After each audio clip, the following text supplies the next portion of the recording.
eu sou a Michele. E eu sou o Zizo. E você está ouvindo o Mentes Divergentes, um podcast para mostrar que para ter uma mente divergente, você não precisa ser necessariamente neurodivergente.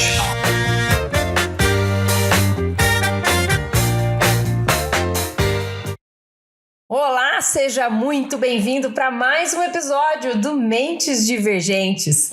E o tema de hoje é masking. Você já ouviu falar sobre isso? Masking? Conta pra gente, Zizo. Vamos falar hoje masking. Esse é o tema. Adoro. Vamos lá, Zizo. Agora você explica esse negócio. Se joga na fogueira. Se vira aí, meu filho. Vamos lá. Masking ou mascaramento significa esconder ou disfarçar as características do autismo, né? Para se passar por neurotípico. Isso deve gastar uma energia danada, não? Eu acho assim. Primeira coisa que a gente tem que falar, quando você vive em sociedade, você aprende logo cedo, infelizmente, a reprimir muita coisa. Sim. Então, todo mundo faz um masking, né? Neurotípicos e autistas e neurodivergentes de um modo geral, né? É que o neurotípico, ele faz uma adaptação, porque as regras sociais são em geral, feitas por neurotípicos, né? E, por enquanto, eles são a maioria. Mas logo dominaremos o mundo. Não, mas eu digo... então, você, vamos dizer assim, você, na verdade, incorpora aqueles comportamentos mais aceitáveis e aquilo é feito sem esforço. Né? Aquilo vou chamar de aculturação. Você adquire aqueles conceitos do ambiente que você vive e lida bem com eles. Se adapta, aprende. Na verdade, você aprende, né? Então, certas coisas pode fazer. Então, existe alguma repressão aí que a gente pode questionar, né? Como não sendo, mas isso faz parte também da evolução da cultura. Agora, para o autista, existem coisas que eu não consigo fazer nunca. Entendeu? Eu não vou conseguir fazer nunca. E aí toda vez que eu agir como é o meu impulso natural, eu vou estar contra a regra. E aí eu tenho que fazer um esforço para reprimir esse impulso. Eu não, vamos dizer assim, falando de uma maneira bem simplista, eu não consigo aprender o jogo como neurotípico. Não faz sentido? Eu só não funciono, não é nem uma questão de sentido, né? Eu dou sempre esse exemplo do funcionamento mental, por exemplo, da literalidade, né? Toda vez que eu vejo um carro de firma que tem escrito atrás como estou dirigindo e um telefone, na minha mente vem imediatamente sentado. Como que ele está dirigindo? Sentado! É o único jeito que dá para dirigir. Não é isso que está dito lá. Ele quer saber se o cara está fazendo alguma presepada, está dirigindo direitinho, né? Então é uma maneira de ter ali um, disque denúncia se aquele motorista está fazendo, porque é o nome da empresa, enfim, isso aí não interessa. Mas na minha cabeça, mesmo sabendo tudo isso... A primeira coisa que vem é isso. Entendeu? Então, essa coisa... por exemplo, da literalidade é invencível para mim. O meu primeiro impulso é sempre ser literal, entendeu? É tipo, quero um copo d'água, só tem de vidro. Né? Não tem copo de água, tem copo. Mas você fala, mas não adianta. Vem. Aí, pessoa, é o que eu falo, as pessoas levam pro humor, pro não sei o quê, acho. Talvez a forma de armazenamento lexical mesmo, eu armazenei nessa caixa, é aqui, não vem bagunçar a minha caixa, né? Essa metáfora, ela sai da lugar, a caixa você guarda em outro lugar, né? Enfim. E aí você vai reprimindo, né? Aí você tem que... E aí, mexe, você tem aquele impulso e aí você recebe uma repreensão. Né? A sociedade, a principal repreensão da sociedade para os autistas, te exclui. Não chama aquele doido para festa. Não, Sai da rodinha. Sai da rodinha, ou espalha a rodinha, né? Eu falo, eu sou muito espalha rodinha. Você chega, faz aquele comentário e todo mundo olha, aí só faz, aí todo mundo vira assim, tipo... Ah, viu? Mas pra mim era super engraçado aquilo, né? Não era, infelizmente. E eu fico pensando sobre esse mascaramento. Alguns neurotípicos são muito bons nisso e outros nem tanto. Você vê que algumas pessoas, elas também não conseguem disfarçar muito bem, por exemplo, quando não gostam de alguém, ou quando estão cansados, querem ir embora, elas não conseguem disfarçar. E eu imagino, e aí quando você tenta chegar para essa pessoa e falar, meu, que muda essa cara, tá na cara que você tá disfarçando. Aí a pessoa consegue se organizar ali e dar uma disfarçada maior. Eu fico pensando pro autista, o quanto que isso é o dia todo, o tempo todo, em todos os contextos, quando não faz sentido. É meio que da hora que você abre o olho de manhã. Não é exagero. Abrindo um parênteses rápido, você falou, quando a pessoa não consegue disfarçar, quando a pessoa cansou, quer ir embora, eu normalmente mando ler um livro, tá? Manda ler. Você já leu um livro? Eu vou comprar esse livro de caixa. Pra sair do ponto. Olha o seu livro. Eu tô falando Eu Acho Que Eu Sou Autista, um livro em inglês, que eu brinco que quando eu vejo algumas características, né, e a pessoa não tem diagnóstico, mas enfim. Voltando pro masking. É o que eu falo. Essa coisa do impulso, né? Por exemplo, eu não modulo a emoção na minha fala. É muito difícil para mim modular a emoção. Então eu posso ser, vamos dizer, efusivo demais, ou eu posso não ter emoção nenhuma na minha fala. Tá. Transmite uma apatia, assim. Tá. E às vezes, se eu tô concentrado numa coisa, é muito mais difícil eu modular. Então, por exemplo, eu tô aqui lendo um negócio, eu desliguei do mundo. Tchau. Aí você vai estar falando, Zizo, vamos continuar, Zizo? Eu vou falar, que foi? Mas eu vou, porque eu tô emergindo daquela concentração. Aí você vai falar, nossa, seu grosso, né? Eu tô só te chamando para continuar. Não, eu digo porque isso acontece, eu tenho fama, assim, principalmente, obviamente, antes do diagnóstico. Ele é grosso, ele é muito seco, ele é frio, entendeu? E na verdade, essa falta de habilidade de modulação da emoção. Olha só. Né? Que também está expressa na expressão facial, não só na modulação da voz. Sim. Expressa na expressão ficou péssimo, mas é isso mesmo. Por exemplo, as pessoas falam, você está sempre com a cara fechada. Mas não é, porque eu estou concentrado. Conversa, comunicação, evento social. Falo, nossa, aquele cara, que expressão pesada. Mas não é, concentração. É tanta coisa para eu assimilar. Outro dia eu tava na academia treinando. E a mocinha que fica lá, assim, pela academia lá, não sei como chamar aquilo lá, professor, sei lá o quê. E ela veio e falou, nossa, Porto, você tá nervoso, né? Você tá bravo? Eu falei, o quê? Sabe, tipo, o que essa mulher tá falando? Né? Eu falei, não, tô aqui fazendo exercício, né? E gera esse desconforto. E pra mim, meu mundo tá maravilhoso ali, fazendo meus exercícios. E pra quem tá de fora, faz uma leitura. Putz, cara mal-humorado, por exemplo. Tem gente. Outro dia a Manuela veio pra mim. Manuela é minha filha de 10 anos. E ela falou, nossa, pai, minha professora de balé morre de medo de você. Acho que eu nunca falei mais do que oi pra mulher. Como que ela morre de medo de mim? Porque você é muito bravo. Falei, da onde ela tirou essa ideia? Aí minha esposa já olha pra minha cara, já dá risada, tipo, ela sabe muito bem de onde as pessoas tiram essa ideia. Mas pra mim é tipo, não, eu sou super legal, meu. Não, mas aí eu já imagino o que essa fala causa em você pra te gerar uma necessidade de masking na próxima vez que você encontrar ela. Aí eu tenho que chegar e dar aquele sorriso autista. Vamos tirar foto? Essa coisa dessa repressão, né? Eu tinha me lembrado, eu falei disso, da modulação da emoção e, enfim, não lembro agora, daqui a pouco eu lembro. Mas, por exemplo, uma outra coisa é a nossa, eu digo nossa assim, do autista, a espontaneidade, né? O que a gente pensa, a gente normalmente fala. né? A gente tem uma sinceridade... Um filtro menor, você acha? Menor eu não sei se nem veio. Acho que eu vim sem filtro. Acho que faltei nessa aula. Ou não, tinha lá na hora de pegar as pecinhas, sabe? Eu pulei a parte do filtro. Então, por exemplo, o meu impulso natural é responder a pergunta da pessoa. Porque para mim é evidente que se você me perguntar algo, eu vou responder. Então, por exemplo, você falar assim, essa roupa tá boa? Eu vou falar, achei que não caiu bem por causa disso, daquilo. Se eu achar que não caiu, eu vou falar, mas poxa, você me perguntou. Sim. Vou dar um exemplo concreto, né?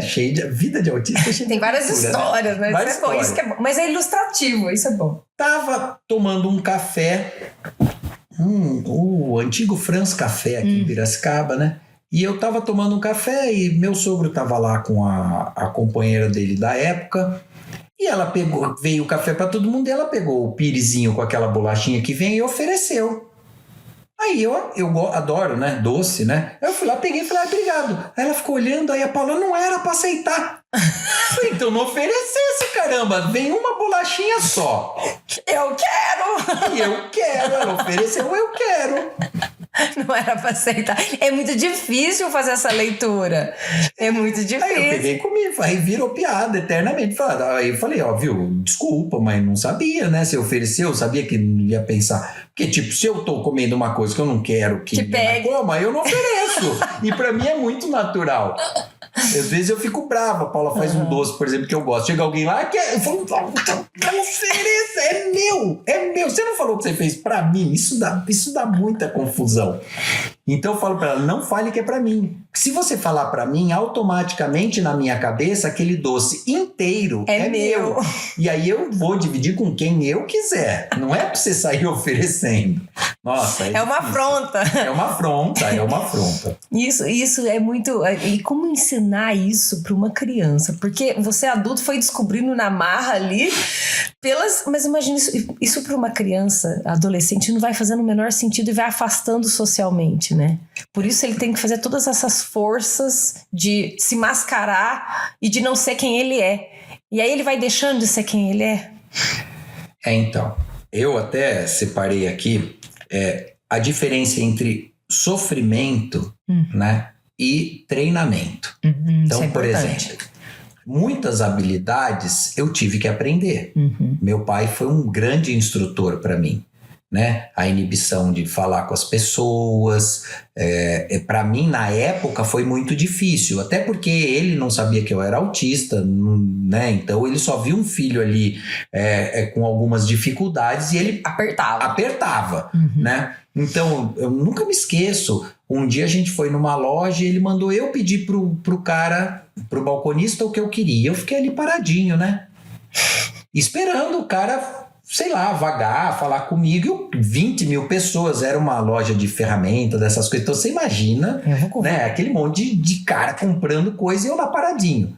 Aí meu pai, viu? Não, você tem que chegar, olhar para a pessoa e falar alto. Falar, eu queria tal coisa, ou por favor. E aí, para mim... né? Aí aquilo, a minha mente autista registrou a regra. Quando for comprar alguma coisa, chegue no balcão, olhe para a pessoa, fale alto, peça o que você quer. Entendeu?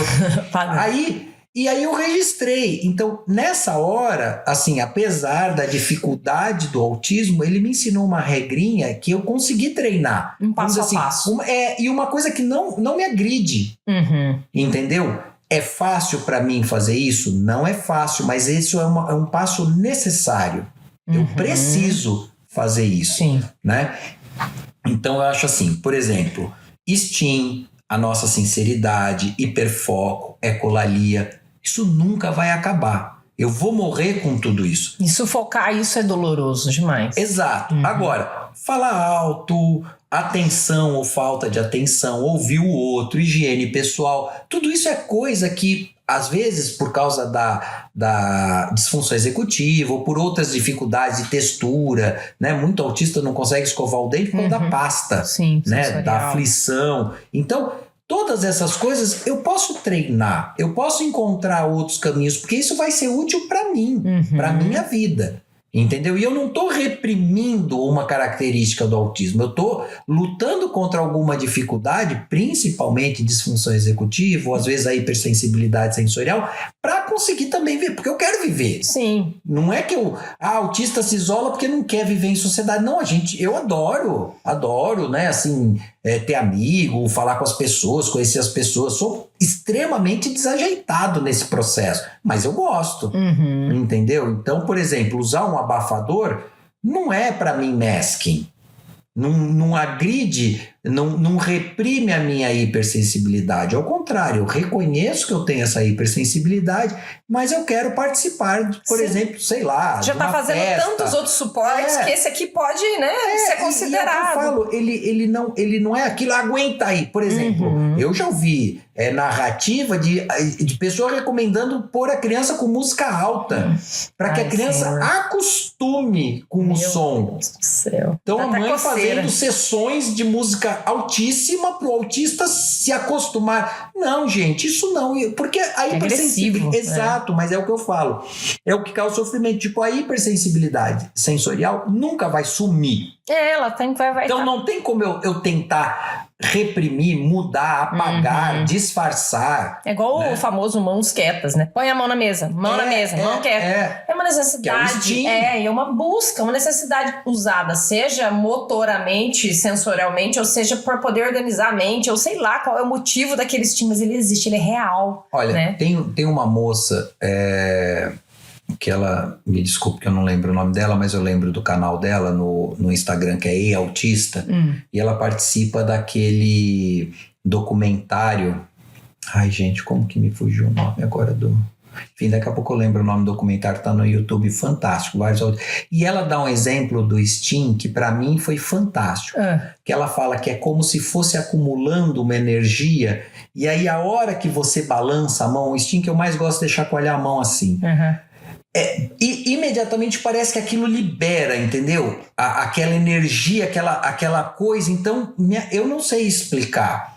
E é engraçado porque como eu vivi muitos anos sem diagnóstico e, portanto, eu tive um masking muito severo, principalmente em questão de STIM, eu não tenho memória de ter STIM na infância, né? Então acredito que tenha sido coisa muito reprimida. Hoje, quando eu faço esse tipo de exercício, que às vezes eu tô tenso, vamos dizer assim, eu me lembro do STIM como um recurso. Sim. E aquilo causa assim... Aquilo me acalma de uma tal maneira que eu falo, gente, onde estava guardado? Exato. Isso é muito legal. É muito poderoso. É muito poderoso. E então essa descrição dessa moça de falar assim, é essa sensação de que quando você chacoalha, tipo, você tá botando aquelas energias para fora. Então às vezes eu tô assim fazendo alguma coisa, tô aqui chacoalhando a mão. Claro que eu não faço isso em qualquer lugar. Mesmo em casa eu tenho vergonha. Então essa questão do masking é muito... Ficou marcada. Muito marcada, porque eu me envergonho de fazer isso, mesmo que aquilo saber e sentindo, porque é mais do que... Porque é muito real. Exato. Zizo, eu vou dar um exemplo que não tem essa questão. Por exemplo, a minha psicóloga fala muito pra mim, o dia que eu tô muito pesada, ela fala pra mim, hoje você vai dançar. Eu não sou dançarina, nem danço, não faço aula de nada. Ela fala, não, hoje você vai pôr uma música e vai dançar.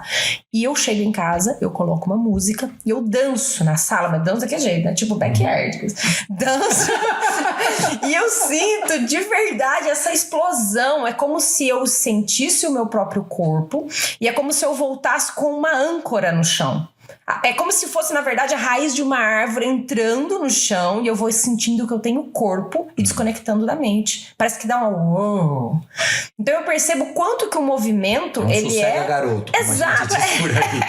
Ele é reestruturante. Então como pode a gente tentar barrar isso em alguém que precisa em vários momentos fazer algum movimento durante uma sensação de explosão, eminente de explosão, né?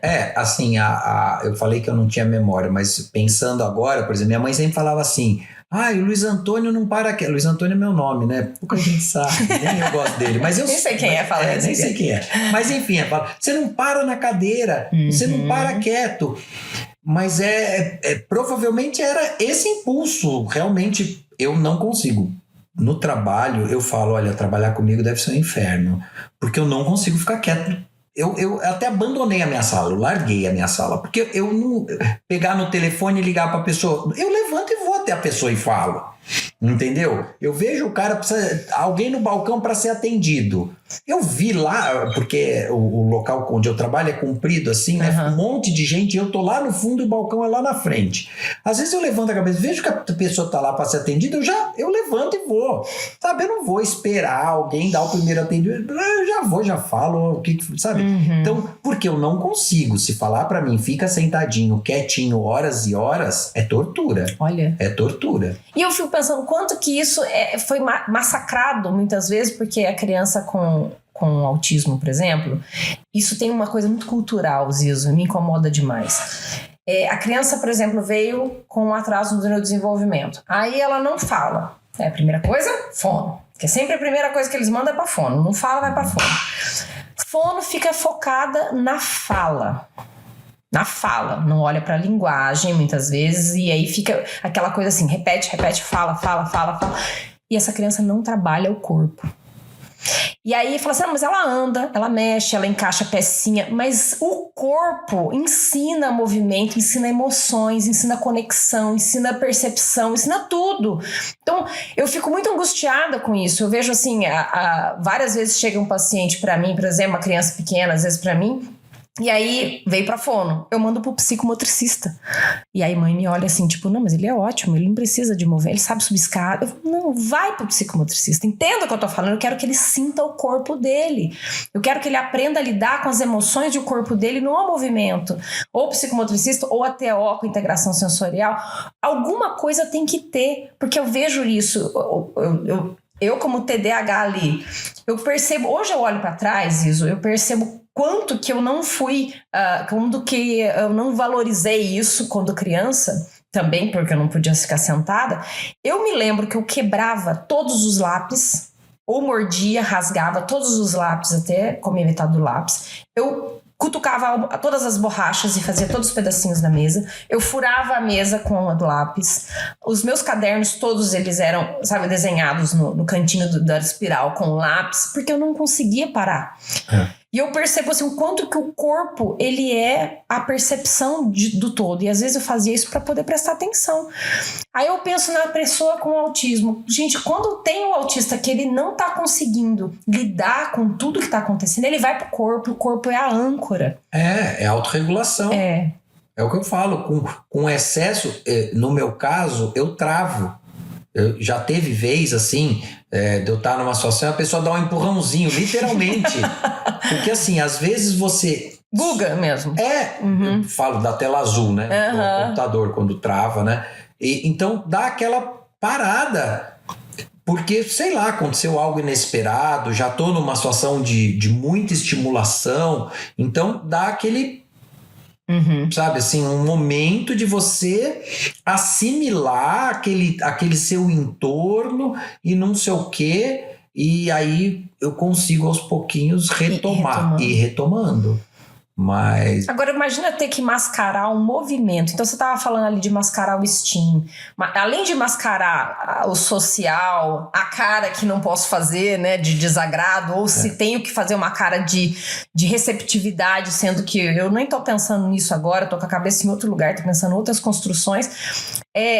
Como que fica isso, assim? Que energia que é essa? Quanto que isso desgasta emocionalmente e fisicamente? Como se recompor de tudo isso depois? Não sei. É muito difícil. Por exemplo, não só que você estava falando do STEAM, né? Mas eu digo, hiperfoco. Chega desse negócio, para de falar só nisso. Uma vez minha mãe catou todas as minhas revistas em quadrinho e falou, isso aqui é coisa do demônio, jogou tudo fora.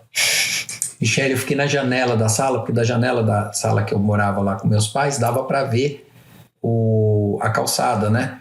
E eu ali olhando as caixas, imaginando, será que o lixeiro já logo vem? Eu assim... Sofrendo, porque eu tava numa fase de hiperfoco com o Homem-Aranha e eu lia tudo do Homem-Aranha e eu adorava e eu ficava só naquilo e nem sei se minha mãe realmente achava que era coisa do demônio ou se era só um argumento de autoridade, sabe? Discussão assim, pra poder tirar. Isso, pra poder arrancar aquele negócio de mim, né?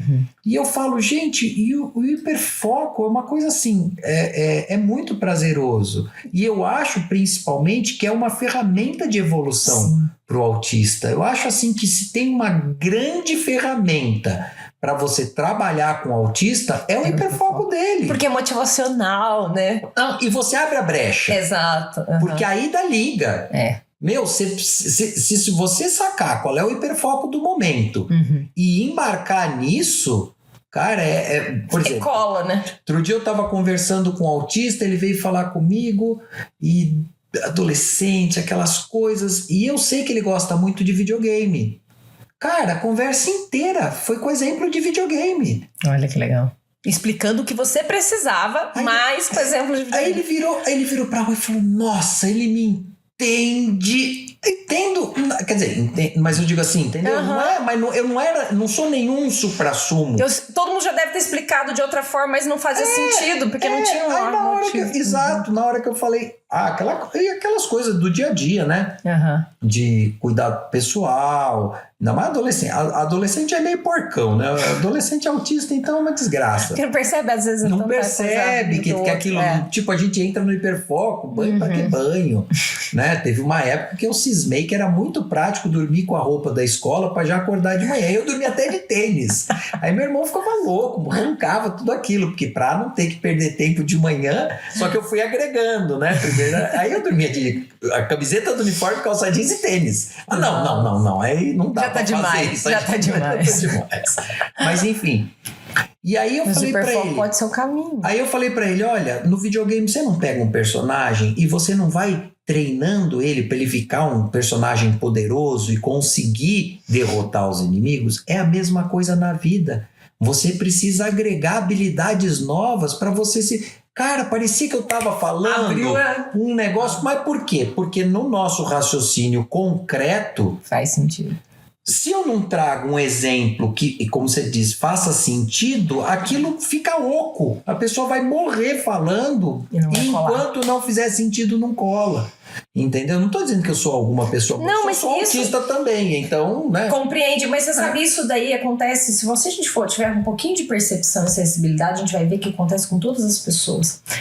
Tem um exemplo que até um professor meu que me deu uma vez e pra mim fez todo sentido. Se você tá numa uma lanchonete qualquer, um café, e aí você chega, tem 2 mesas livres.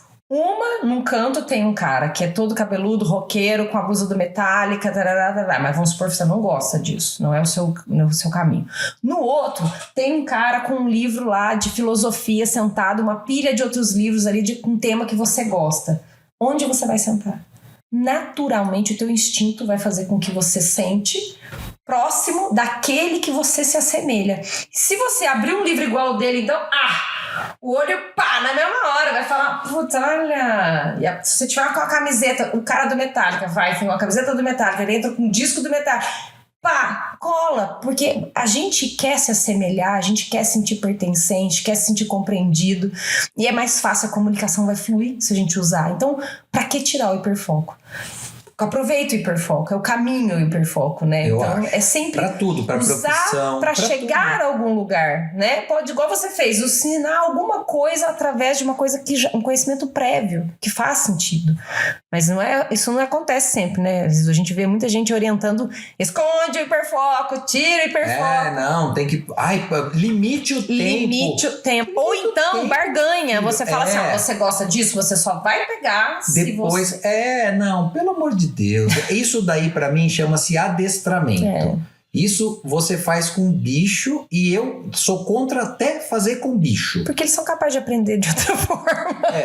Mas eu tô falando, se é cruel com bicho, eu acho muito pior com um ser humano. Sim. Principalmente com... E é uma certa subestimação da capacidade. Você vai fazer o que eu quero, na hora que eu quero, e depois... Tem o capacitismo, né? Subestimar que a pessoa possa fazer. E eu acho que também tem um pouco do conforto, sabe? Sabe a canaleta do boliche? Sim. Que a bola já cai ali, porque, sabe? Já vai... Só sem fazer assim. Só sem fazer assim. Entendeu? Exato. E eu também não posso olhar pra mim e me reformular, porque dá muito trabalho. é muito mais fácil botar a culpa no outro. Se o outro não aprendeu, a culpa é dele. É só eu apertar mais que ele vai aprender. Eu sou absolutamente contra, apesar de ser, assim, fruto de uma educação muito severa, rígida, que eu falo, eram os recursos que existiam naquele momento, mas eu não acho isso adequado hoje, né? Então, dá trabalho. Dá trabalho porque você tem que conhecer a pessoa, você tem que entender o funcionamento, você tem que ouvir pai e mãe, você tem... Assim, é muito complexo do que eu chegar, abrir minha maletinha de especialista. Olha, aqui eu tenho todas as ferramentas prontas para transformar este autista em gente. Porque... Siga 3 vezes, 10 vezes, obedeça e dê alguma coisa e o jeito que é no final. Isso, e acabou, e reprima e não pode fazer isso, não sei o que, aí sai robozinho, né? Ou não, ou a pessoa entra num surto. Exato. E fala, aí medica. Meu filho é um demônio. Isso. Aí medica, isso. amarra. Eu vi isso esses dias de uma mãe. Ai, não, porque cada vez que eu contraria, ele tem chilique, não sei o quê. Aí eu acho que é caso de medicar. Por acaso eu conheço o autista. Falei, do que eu conheço dele, não acho que é caso de medicação. Mas é filho único, tem papai e mamãe fazendo tudo. Então, ele faz isso na escola? Ele tá tendo essas crises na escola? Ah, não tá. Com os amigos, ele tá tendo essas crises? Porque é possível que ele esteja vivendo um momento de superestimulação, esteja mais sensível, e aí estoura mesmo. Sim. Aí não tem jeito. Mas eu falei, vamos mapear.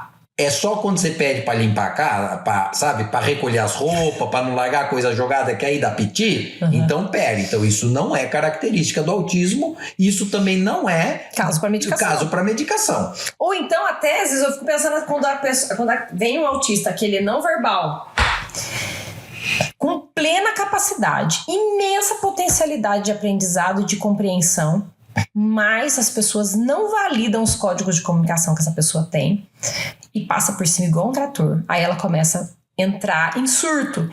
Porque, imagina, eu tô tentando te falar com as ferramentas que eu tenho, com os idiomas e com os sinais e com tudo que eu tenho, e você não me compreende, passa por cima de mim e faz o que você quer, quando você quer e quer que eu faça. Eu vou surtar. Aí a culpa é do autismo. Aí nessa hora eu tenho vontade de pegar uma silver tape, botar na boca do terapeuta e falar, amigão, vem aqui. Vamos conversar? Exatamente. Mas você com a boquinha pregada. Silver e as mãos amarradas, para não fazer gesto. Eu quero ver. Aí vamos conversar? Aí se você se irritar, eu vou dizer que você é autista. E vou te medicar. E vou te medicar. Pra você obedecer. Porque eu tenho uma mente rígida lá dentro. Exato. E rigidez não combate. Não. Se você quer alguém flexível, seja flexível. Não. E eu digo, eu tenho uma mente funcional lá dentro. Eu tô plenamente... Entendi. Entendeu? Ali dentro eu tô perfeito. Eu só não consigo passar dali de dentro pra fora. E aí o cara fica bem. Eu vejo muito isso, assim, é nítido, assim, hoje até aconteceu uma situação, né? Porque assim, eu tinha uma pessoa acompanhando, que eu tava supervisionando o atendimento, e a criança dando sinais. Ela dá faz isso, e pega a mão da criança e a criança faz assim. Discretamente ela empurrou a beiradinha do objeto. Não quero isso. Ela já disse que não quer. Não, aí pega a mão de novo, aí vai de novo, e a criança faz o segundo sinal. Continua fazendo, até a criança pegar e bater na mão. Ai, ela tá batendo, a gente precisa lidar com esse comportamento. A gente precisa lidar com o seu comportamento, que não conseguiu compreender os códigos que ela forneceu. Ela foi muito clara desde o começo que ela não queria interrupção no processo dela. Quando ela empurrou gentilmente a sua mão, ela já estava dizendo não. O que é teu papel? Validar e dizer, o que você tá falando é não. Você pode falar se você quiser. Mas interromper imediatamente o que você tá fazendo.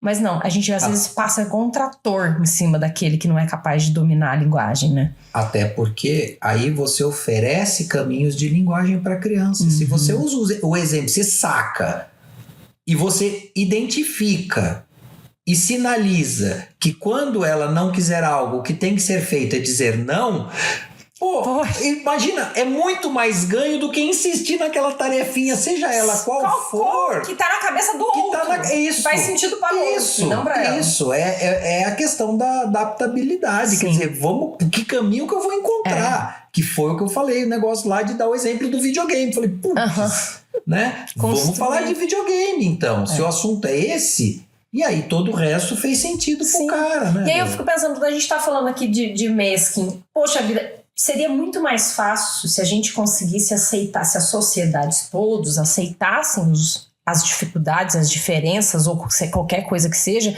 sem ter que modelar o tempo todo. Então, o balançar as mãos, o repetir de novo. Eu tenho uma pessoa que me segue, conversou comigo em box, eu não conheço pessoalmente, mas ele tinha um manejo de fala, assim, era como se fosse um tique de fala, que ele tinha que repetir 3 vezes a mesma frase. E aí no final ele falava, vice, entende? Vice. E era uma mania dele ali. E eu percebi que deixei o áudio, e eu entendi. Ah, tá. Eu tinha que dar uma devolutiva da fala dele e dizer, eu entendi. Então você disse isso, pra ele ter certeza que eu entendi. Porque senão ele não parava de repetir a mesma coisa. Agora, você imagina se eu me impeço de fazer isso. Quão sufocado ele vai ficar? Então, assim, será que a gente não pode, de alguma forma, tentar pensar e favorecer e acolher melhor? Acho que talvez é o que você falou desde o começo, de oferecer conhecimento. Quando a gente oferece conhecimento, a gente dá a oportunidade para o outro dar mais espaço para a diferença, né? E você sabe que você está falando isso, eu até me arrepiei aqui, porque eu estava pensando. Você tocou num ponto que eu acho muito importante, porque o masking, ele anula quem você é. Uhum. E aí, você às vezes acaba desenvolvendo determinados recursos, como por exemplo essa repetição, porque tantas vezes você não foi aceito como você é, que você encontra um caminho para tentar se organizar socialmente. Se impor de alguma Porque forma. Vamos dizer, não sei se é esse o caso, eu estou usando isso apenas como modelo. Sim. Né? Vamos dizer que eu diga assim, você fale uma coisa para mim, eu digo, Michele, não entendi. Aí você vai falar e eu vou dizer, Michele, desculpa, mas eu não entendi ainda o que você está querendo dizer. Uhum. E aí, mas você é burro, você não sei o quê, você reprime. Então aí eu vou falar e depois eu vou ficar assim, vice, entendeu? Por quê? Porque eu tive que encontrar um caminho de te fazer repetir, entendeu? Sem ser... E aí você vai... Eu falo uma coisa que pra mim... Eu me lembro que num episódio, acho que no de apresentação, você pergunta assim, o que você mais... o que o autismo... Qual que é o aspecto do autismo que você mais se debruça? Uhum. E eu falei, é o masking. Porque eu tô cavando ainda para descobrir qual é o meu eu originário. Uhum. Depois de 50 anos de masking. Né? De camadas, de aculturação, de opressão e de ignorância minha e dos outros por eu não ter diagnóstico até então. Então hoje, assim, a minha busca é um pouco de quem sou eu, quem é o Zizo, entendeu? E o masking, ele tem essa violência, né? Na hora que eu me esforço tanto para me adequar, eu falo, talvez seja uma busca inconciliável, nunca vai descobrir, porque já tá tão, vamos dizer assim, já levou tanta pancada, aquele metal já tá tão amassado que o martelinho ali não vai voltar pro lugar. Entendeu? E eu nunca mais vou achar a forma original, porque aquilo já tá tão... Então, assim, o masking, ele tem essa violência. Peso, né? Esse peso. E aí gera depressão, aí gera outras condições que o cara vai falar, mas é autista. Não tem nada a ver com autismo, cara. Não tem. Tem a ver com uma pessoa ser oprimida por ser quem ela é. Sim. E repetidamente. E aquele impulso vem e refreia. Aí você tem um piti, você chuta a porta, você soca uma parede. Medica, louco. Entendeu? E você fala, pô... Então Eu fico pensando nisso agora, às vezes, quando vem essa tal dessa estimulação precoce num formato rígido desde pequenininho. Quem vai ser esse indivíduo que não pode dizer não pra ninguém? Porque ele é massacrado. Ele não pode ser quem ele é. Ele não pode ter uma intenção porque a intenção dele de enfileirar um carrinho naquele formato não faz sentido pro outro, então o outro corrige o jeito que ele tá brincando. Não, querer dizer como tem que brincar. Não é? Prossiga, né? Desculpa. Né? Então, ele virou a roda e rodou a rodinha, e ele tá explorando, ele ainda vai chegar lá no simbólico, mas ele tá explorando ainda, mas ele não pode nem ser quem ele é. Aí, quem vai ser? Quem vai ser esse cara no futuro?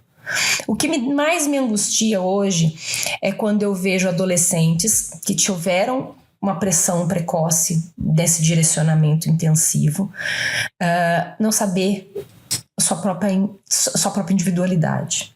Um dia eu estava aqui no consultório e aí eu conversei com uma pessoa que veio com uma criança, era uma cuidadora, e eu falei, olha como cresceu, nossa, tá grande. O que gosta? Qual que é a brincadeira que mais gosta?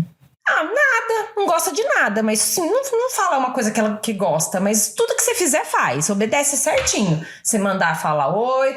Gente, quem é esse ser humano? Como ela vai se constituir como única, como uma ideia, com uma personalidade, com um caráter? Como ela vai poder ser quem ela é? Ela só vai ter que corresponder à sociedade. Isso é reabilitação ou habilitação ou inserir um indivíduo funcional na sociedade, é isso? Obedecer é um soldado? Então, assim, eu fico muito angustiada com um modelo que não valoriza a individualidade. Isso não é um modelo de atuação de sociedade, de escolar, terapêutico, sabe? Sempre podando. E aí vem essas coisas do masking, você vai ter que mascarar o tempo todo. Não vou ter que mascarar o tempo todo. É lógico que a gente não pode ser 100% quem a gente é, né? Fozezinha, a gente só trabalhava descalço o tempo todo, né? Eu só trabalho de Crocs. Ela pôs um Crocs. Já muitas vezes eu fui de terno e Crocs, não quero nem saber. E muitas vezes a gente tem que ter alguns recursos, mas a gente precisa resgatar quem a gente é. E aí eu fico olhando para as crianças. É muito cuidado. A educação, ela não pode estar no obedecer, ela tem que estar no conectar. Porque a gente respeita quando a gente se conecta, a gente faz sentido e a gente aprende, e a gente entende. A gente aprende com o outro, na conexão, mas não pela obediência. Faça, porque você vai aprender se você repetir 10 vezes. O cachorro também vai aprender se repetir 10 vezes, que é o que você falou. Eu tô aqui pensando porque eu tô na dúvida, porque a gente entrou num caminho... E já mudou. Não, é o contrário. Você não merece continuar com o próximo episódio de masking também, coisa, né? Porque você entrou por esse caminho das terapias precoces, e eu acho que isso tem uma relação grande. Com quem vai ser no futuro. E com o masking. Uhum. Com o masking, mas não com o masking defensivo, com o masking imposto, né? Então nós vamos ter que guardar um pouquinho dessa conversa, porque senão vai ficar muito longo. Exatamente. E a gente não quer que você vá embora, a gente quer que você fique aqui ouvindo. Então vamos esperar que a gente vai trazer de novo esse assunto, que tem muito pano pra manga, né? Nem falha. Obrigada a você que ficou com a gente e aguarde, vamos falar de novo sobre masking no próximo episódio.